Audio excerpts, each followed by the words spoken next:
Welcome to the Wear, Wag, Repeat podcast. I'm Tori Mystic here with my dog Lucy. Together we're interviewing cool, creative women entrepreneurs whose work is inspired by their dogs. Do you dream of working alongside your dog? Then sit, stay, and listen to the latest episode. On this episode, we're talking about money. Dog treats don't grow on trees, so how can you create a budget for your business and your dog? Learn how you can use tarot to tap into your financial personality and get some professional tips on the best ways to capture your dog's personality in photos. There's a lot of great advice on this one. Let's dive in. Jenny Karlsson, founder of Financials for Creatives, teaches creative business owners step-by-step how to increase their net worth. Before she became a financial coach, she photographed pets and their people for the past 6 years and took the leap to self-employment 3 years ago. Equipped with an MBA in finance and 10 years of experience as a research specialist at the University of Pittsburgh, she figured out exactly what it would take to make the jump to pursue a very niche business.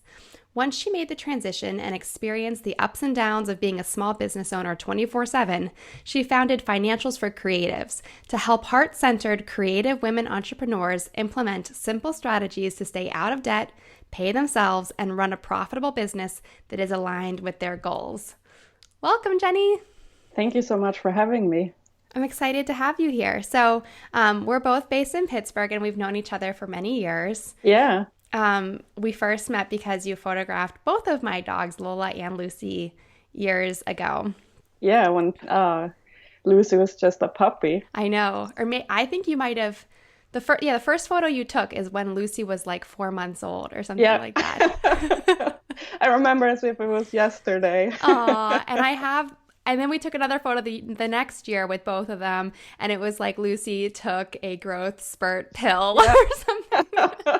It's really, really cute. So tell us, how did you get into pet photography? Because you have like a very academic background, and that's such a creative business. How did you get into it?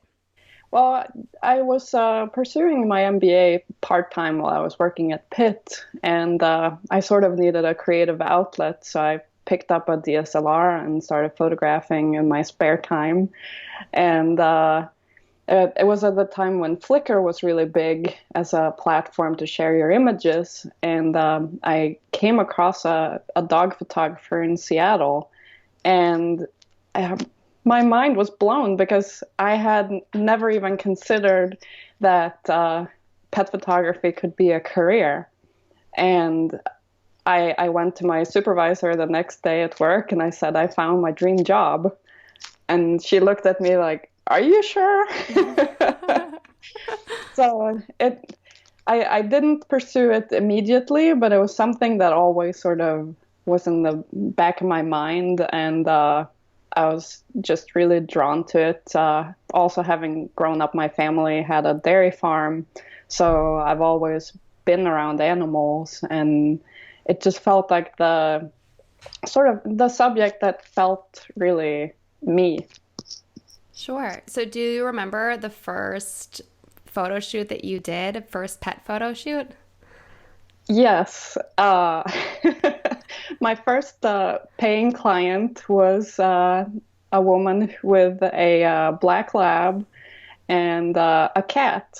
And she took the cat and the dog out, and we went to Frick Park. She had the cat on a leash, and it was in the spring, and the cat and the dog were best buddies, and it was just wild but super fun, and we got some really good images.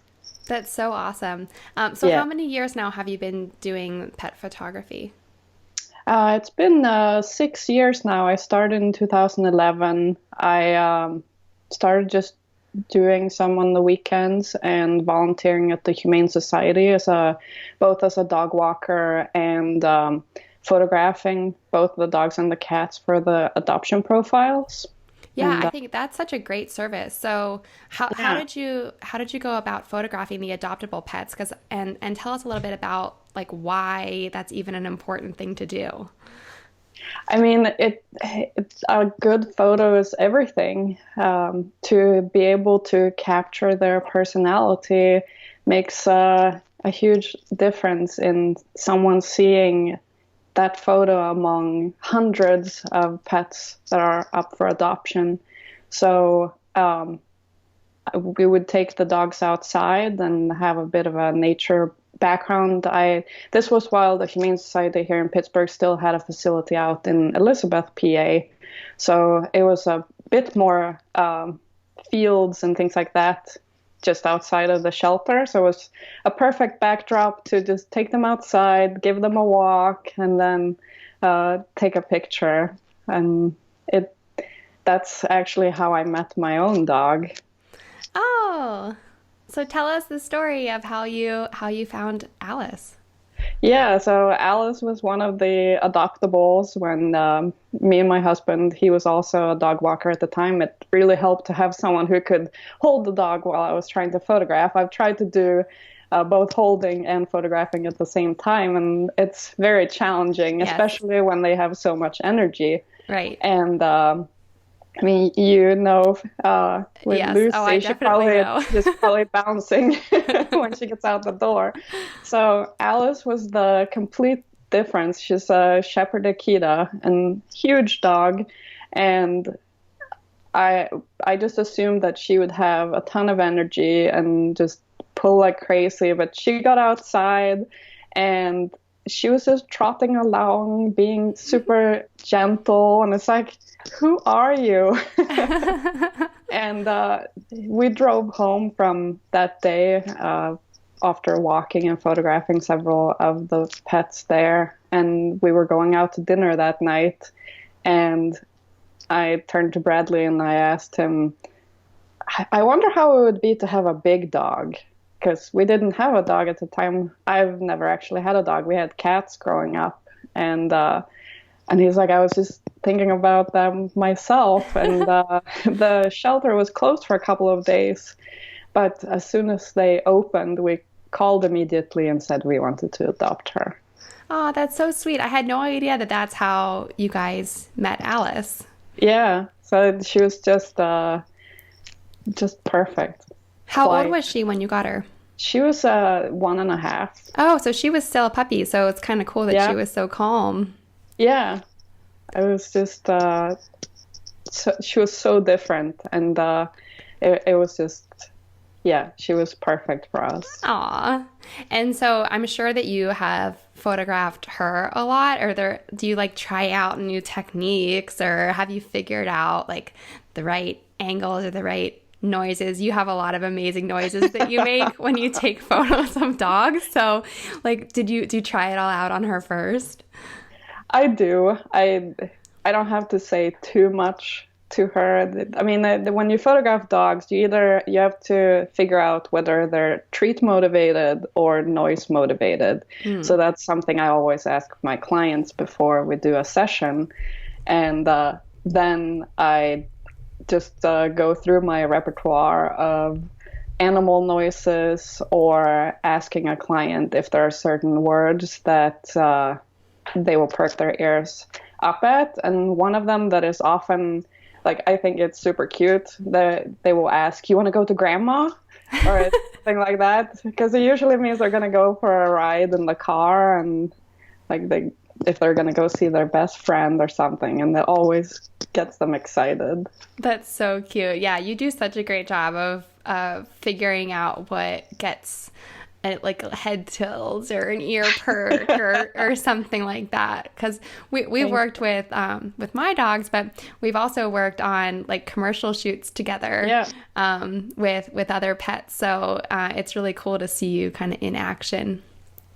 Thank you. Yeah, it's always fun. You always have to just sort of figure out each dog's personality and how to capture that. Yeah. So do you usually photograph pets around people's homes, or do you try to go out somewhere, or do people want like a solid backdrop of some kind? All of the sessions are done on location. So either that's at a client's home so that you can capture them in their natural environment and get those cute pictures of looking out the window or snuggling on the bed and things like that.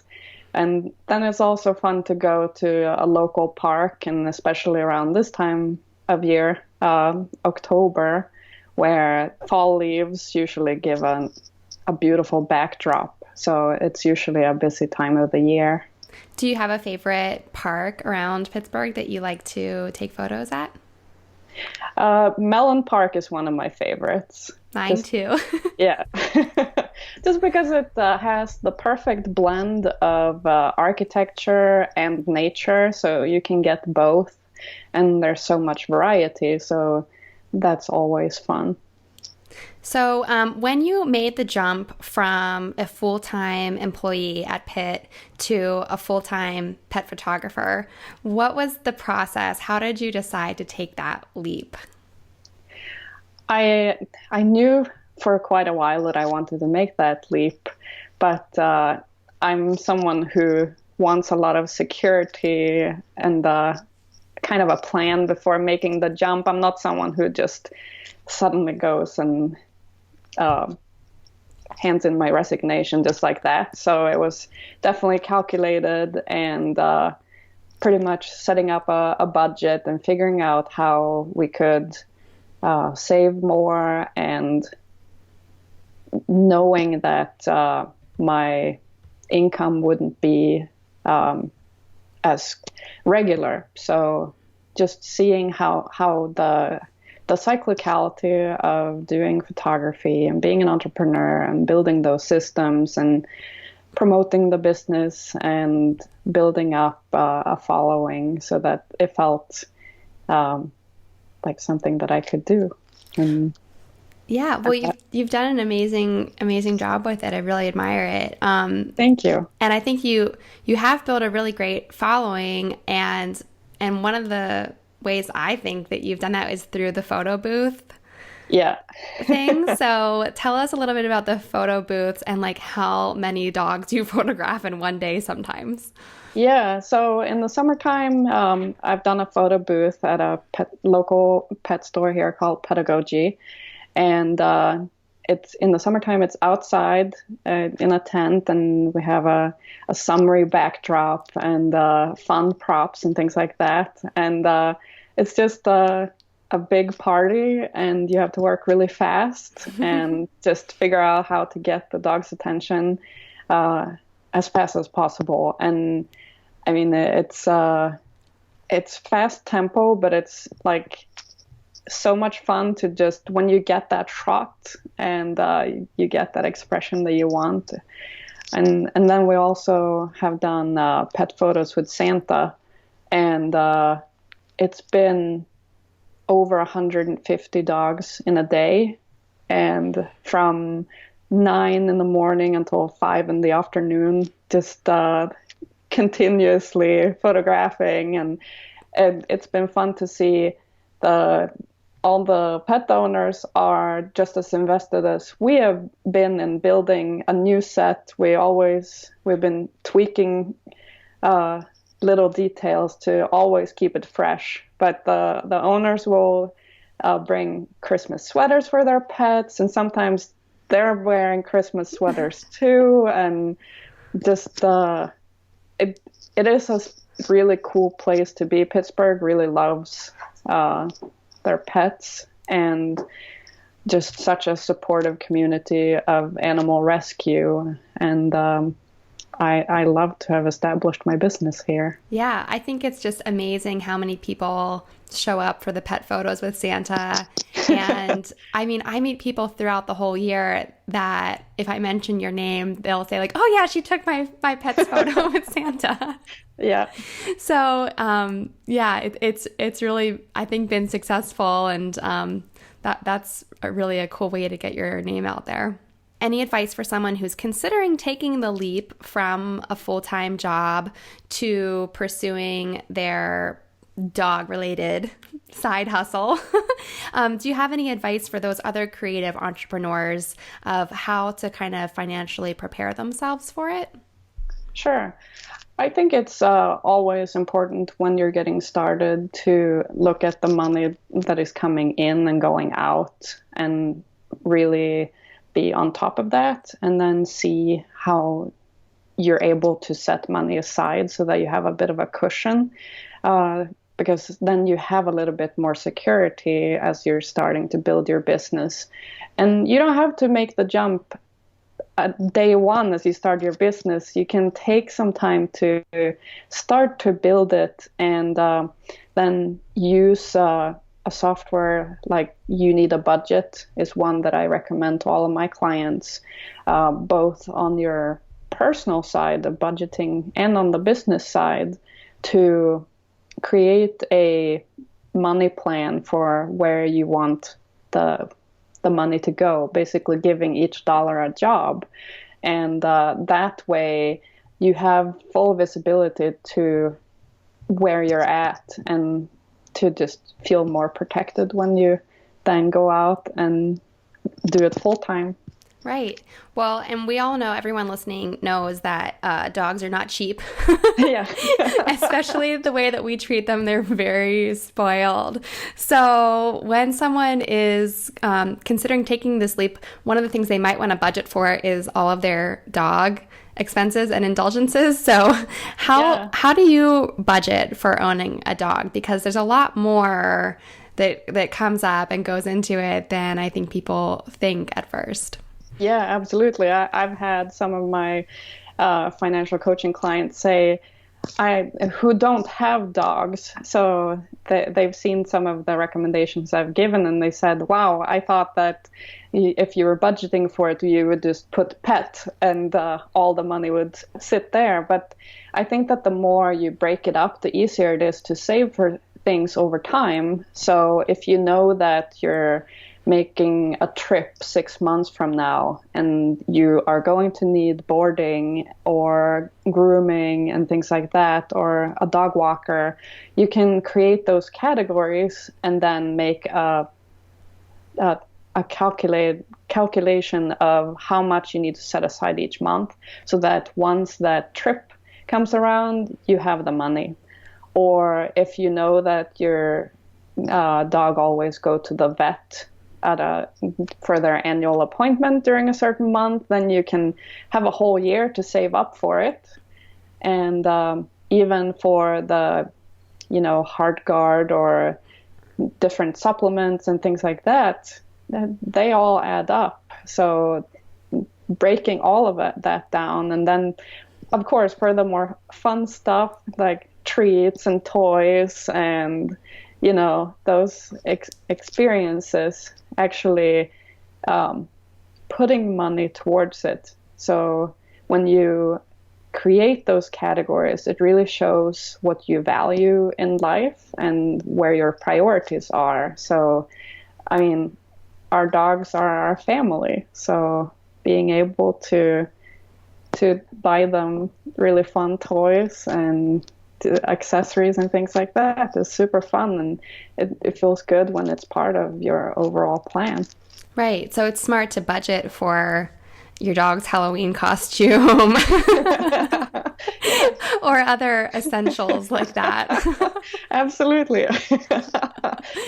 Or just, I always recommend having in a budget a category that is called stuff I forgot to budget for. Mm-hmm. So that could always go in there when you see something and spontaneously want to buy it. Yeah, well, I know that I was, at your suggestion, I was working with that website called You Need a Budget. And like once you start narrowing down and getting specific with the categories, it's amazing when you start thinking about what you're spending. So like just for example, I would realize that in the summer, I bathe Lucy outside with the hose. Mm-hmm. But in the winter, my hose is off and I don't want to put her in my bathtub. So I either get her groomed, or I like to go to the do-it-yourself dog wash place, which costs like $20 or something. And so it's just like little things like that I don't spend every single month, but maybe like 4 or 5 months out of the year, I'm spending an extra $20 or $50 each month on grooming. It's really interesting to kind of write it all down somewhere so that you can see what you're spending over the course of the whole year. Absolutely. Yeah, I mean, Alice having the Akita fur, she has certain times during the year when she sheds like crazy. So being able to take her to the groomer at that point and get the de-shed, I mean, that's worth all the money in the world. Oh, yeah. someone who can trim her nails. I can't do that myself. No, I can't trim nails either. That scares me. Yeah. So one of the other things that you incorporate into your financial coaching is tarot and oracle cards. So what does that look like, and how has it impacted the way that you approach your work? Yeah. I mean, finance can be a very black and white um, kind of subject, and especially if we only look at the outer stuff, so setting up systems and the tangible. But there's such an intangible component too, in terms of our mindset, and also taking into account the spiritual side. So I have found that tarot and oracle cards open up bigger conversations about the mindset piece, and to sort of help clients tune into their intuition and offer some inspiration in between sessions for what they can work on. That isn't necessarily, okay, go and update your bookkeeping or budget or spreadsheets and things like that, but questions to ponder on. And because I love animals, I love to use an animal spirit deck. So they're different of the different elements, so air, fire, earth, water, and then sort of a magical element. And when you pull one of those cards, each animal has a different kind of spirit, so you can think of those qualities and how to embody that in your life. So, for example, the spider who builds a web and works really hard to build abundance and things like that. So it's just a different way of looking at money, at just more about thriving and abundance and those sorts of things. That's so interesting. Well, I think just dog moms as a whole are very compassionate, emotional people, because we love our pets, and we're so inspired by, I think just like the love that they bring to every situation. So sometimes budgeting is hard to get really passionate about. For sure. But so I think that's really wonderful, and I'm sure a lot of people could relate to that and be more interested if they could have sort of kind of a more emotional component to it. Yeah. I love just I do these money tarot readings sometimes, and just looking at what a person's relationship to money is, and just looking at these cards, and it always opens up amazing conversations. And because, I mean, money is hard to talk about, and as I think especially women don't talk about it as much, and it's a topic that is very taboo. So having a space where you can talk about it and how to change that relationship is really cool. Yeah, I think that's awesome. Have you ever read Alice's tarot cards? No, I haven't. I have to do that sometime. Yeah, I mean, I learned so much from Lucy, so I would be interested to see what her tarot has to say and what Alice has had to say. Yeah, she's hanging out behind me, and Well, so we heard her rescue story, but one question that I'm asking everyone on this podcast is what qualities they share with their dog. So do you guys share any personality quirks or like favorite foods or anything like that? Absolutely. I think that we're both very quiet. We like silence and having our own space, and she's very independent, and a lot of times of the day I won't even see her. She'll be napping up on the third floor, but she's also very caring and compassionate, and I think she also has a big dose of patience, which you also have to have being a pet photographer. Yeah, and definitely. So we're just I love having her company, and these days I work mostly from home when I do coaching, and she's always laying outside the door. Just my clients can usually see her tail just sticking in, and just knowing that her presence is there and she wants to just be part of it. But in terms of favorite food, definitely cheese and bread. And maybe she knows about your family's dairy farm heritage. Maybe. It doesn't matter where she is in the house. If I decide I'm gonna have like a midnight snack or something, and I go to the fridge and I'm gonna get a slice of bread and some cheese, she comes running. It's impossible to open up a bag of bread without her standing in the kitchen and just looking, can I have a slice too? And of course I give her one. Of course. And then that's why she keeps coming back. Yeah. So do you have anything that sticks out as like a favorite thing that you guys have done together? I think just, I love our morning walks, just being outside, going for a walk in the park. And it's something that really makes a big difference in running my business too, to have that kind of a start to the day.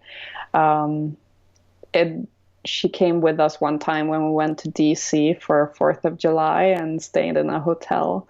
and that was quite a fun experience. And she loved just being part of that, and we loved it too. Of course, it was a little bit crazy being 4th of July and people coming in at all hours. So she would go up to the hotel door and just huff and puff in the middle of the night, and would be like, Alice, calm down. The herding dog. Right. So that was fun. Just, it doesn't matter what trip it is. I mean, we love to travel, so the times when we are able to take her with us, it's just fun to have her in the back seat, and she just loves to stick her head out the window, or it's family, so right. Whenever you're doing stuff together is fun. Yeah, well, she sounds like an amazing companion. She is, for you. For sure. Yeah. So tell everyone where they can find your photography business and also your financial coaching business. Yeah, so JennyKarlssonPhotography.com, and it's at Jenny Karlsson on Instagram, and then financialsforcreatives.com and at financialsforcreatives on Instagram. And you have really great free emails that go out all the time with financial advice. So I love sharing my knowledge. Yeah, well, I'm sure everyone loves it. So everyone should sign up for that, because dogs are expensive. So you can use all the help you can get. Yeah. All right. Well, thank you so much for being on the show, Jenny. Thank you, Tori. Thank you for listening to the Wear, Wag, Repeat podcast.